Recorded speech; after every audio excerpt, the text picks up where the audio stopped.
Bonjour, bienvenue dans la série sur la mécanique quantique. Donc nous allons voir le refroidissement par désaimantation adiabatique électronique. Alors, refroidir des substances à très basse température n'est pas facile parce que on utilise des fluides divers qui vont servir à refroidir des substances comme dans un frigo ou dans un frigo, un système de pompe, de compression et de dispersion et d'échange de chaleur permettent de refroidir un fluide qui sert alors lui-même à refroidir le contenu du réfrigérateur. Mais cela suppose que la chaleur puisse passer du contenu au fluide caloporteur.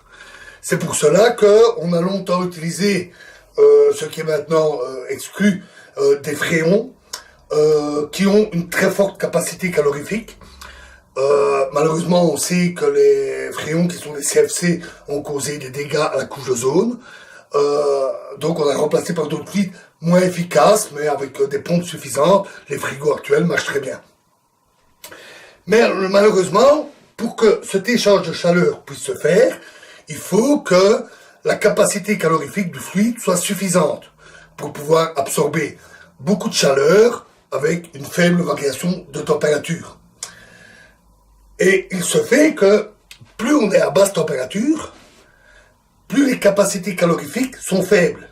Et à très très basse température, tout près du zéro absolu, 0 Kelvin, les capacités calorifiques sont minuscules. Il est donc très difficile de refroidir des substances à très basse température. On va utiliser divers étages, des étages avec un fluide tel qu'on utilise dans les réfrigérateurs, puis d'autres fluides pour les plus basses températures, jusqu'à arriver à l'hélium, pour le dernier étage, qui permet d'atteindre assez aisément des températures de 1 Kelvin. On a vu des techniques telles que le réfrigérateur à dilution, qui permet d'atteindre des températures extrêmement basses, mais l'hélium en lui-même n'a pas une capacité calorifique très importante, elle est même très faible à très très basse température, et donc, pour étudier l'hélium c'est bien, mais pour refroidir d'autres substances, ce n'est pas facile. Donc, il faut trouver d'autres méthodes. La méthode du refroidissement par désaimantation adiabatique électronique a été proposée par Debye en 1926 et indépendamment par Guillaume en 1927. La théorie avait atteint le niveau qui leur permettait pratiquement d'imaginer simultanément ce procédé. Il était difficile à mettre en œuvre, il y avait des grosses difficultés techniques, donc il a fallu attendre quelques années, et c'est en 1933 que les premières expériences ont eu lieu avec succès. On utilise d'abord un premier étage, un point de départ, avec de l'hélium liquide à 1 Kelvin. Et la méthode permet d'atteindre 1/100 de Kelvin à 1 millième de Kelvin à peu près. Ce qui a permis, à l'époque, d'explorer un tout nouveau domaine de très basse température. Alors, considérons un cas idéal. Des ions magnétiques, paramagnétiques, qui sont sans interaction entre eux, et où le premier état excité est bien séparé de l'état fondamental, qui lui-même est un singulier. On a donc deux niveaux séparés par une différence d'énergie epsilon. Et epsilon est donné par kθ, θ étant la température caractéristique de ce niveau excité. Et on va supposer que la substance est telle que θ est très petit par rapport à Ti, la température initiale, qui est ici de 1 Kelvin.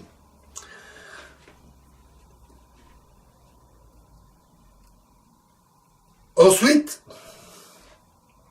on applique un champ magnétique relativement intense, typiquement de l'ordre de 1 Tesla. À ce moment-là, les deux niveaux s'écartent à cause du champ magnétique B qui est appliqué, et les populations d'atomes se répartissent. Alors comment se répartissent-elles? Eh bien, au début, comme θ est très petit par rapport à Ti, l'énergie thermique, même à 1 Kelvin, reste largement suffisante pour peupler le niveau supérieur, et on a à peu près une répartition moitié-moitié du nombre d'atomes qui sont dans l'état excité ou l'état fondamental. Cette aimantation, avec un champ intense, se fait à température constante. Donc on garde le contact entre l'échantillon paramagnétique et le bain d'hélium qui sert de thermostat.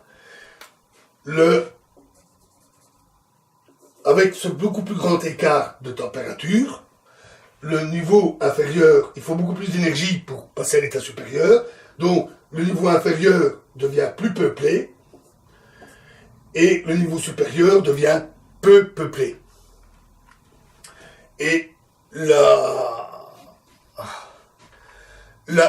rapport des populations est donné par une fonction de champ magnétique et de la température initiale.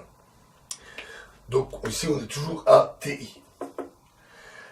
Ensuite, dernière étape, on fait un refroidissement adiabatique, c'est-à-dire on retourne à la situation sans champ magnétique, on coupe le champ magnétique et on le fait de manière adiabatique, c'est-à-dire qu'on s'arrange pour qu'il n'y ait plus d'échange de chaleur avec le thermostat. Et donc, c'est-à-dire qu'on isole l'échantillon paramagnétique du bain d'hélium. On le garde dans une cellule vide, par exemple dans le vide. Et par exemple, si on utilise une vapeur d'hélium comme contact, il suffit de pomper l'hélium pour isoler l'échantillon. Un échange de chaleur constant, pas d'échange de chaleur, veut dire entropie constante. Dans ce domaine de température, la capacité calorifique et l'entropie sont essentiellement données par les ions paramagnétiques. À des températures aussi basses, de l'ordre du Kelvin, la contribution du réseau cristallin non magnétique est pratiquement négligeable. Donc, comme l'entropie reste constante, la répartition sur les niveaux reste constante. Et une telle répartition des atomes correspond à une température beaucoup plus basse. Alors pourquoi? Parce que ici, l'entropie a baissé du fait que presque tous les atomes se retrouvent dans l'état fondamental. Et une baisse d'entropie veut dire un dégagement de chaleur. Pas de problème, dans ce stade-là, on garde en contact avec le bain d'hélium, qui sert de thermostat, et la chaleur est absorbée. Et puisque dans l'autre sens, on a isolé l'échantillon, la chaleur ne revient pas, et donc la température baisse. Et une telle répartition correspond à une faible énergie thermique, trop faible pour peupler ce niveau. On calcule aisément le résultat, et on trouve que TF, la température finale, est égale à la température initiale, fois K, la constante de Boltzmann, θ, divisé par G, le coefficient de Landé, et mu B, le magnéton de bord, B, champ magnétique qui a été utilisé. Par exemple, pour G de l'ordre de 2 environ, une température caractéristique de 0,01 Kelvin, 1 centième de Kelvin, on calcule que, pour la chambre de 1 Tesla, la température finale est de 7,4 fois 10-3, donc 0,0774 Kelvin. On remarque que la température finale est à peu près du même ordre que θ, et c'est tout à fait normal.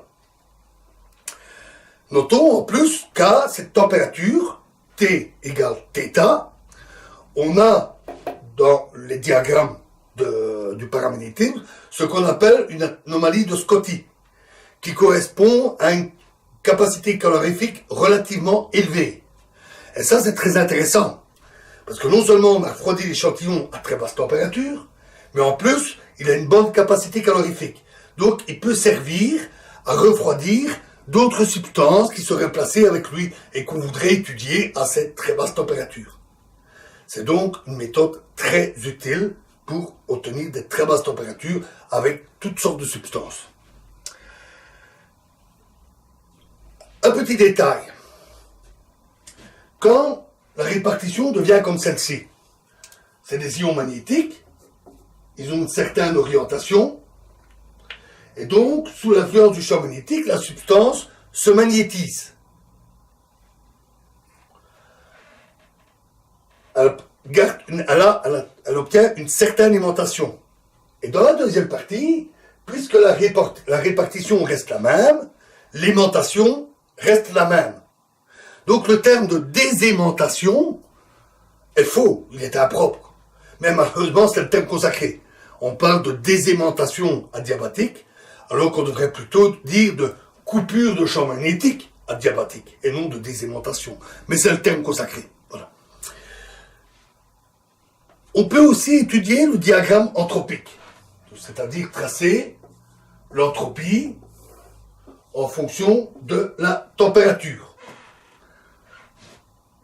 Par exemple, A pour B égale 0, on va obtenir un diagramme qui est typiquement comme ceci, en forme de S.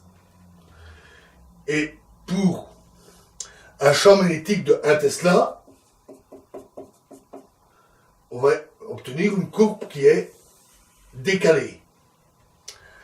Ici, on a typiquement une température de 1 Tesla, et ici de 0,01, 1 Kelvin, et ici de 0,01 Kelvin, typiquement. Donc on parle d'une situation dans un champ magnétique. On parle d'une situation, par exemple,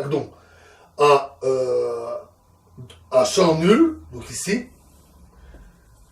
à température initiale de 1 Kelvin.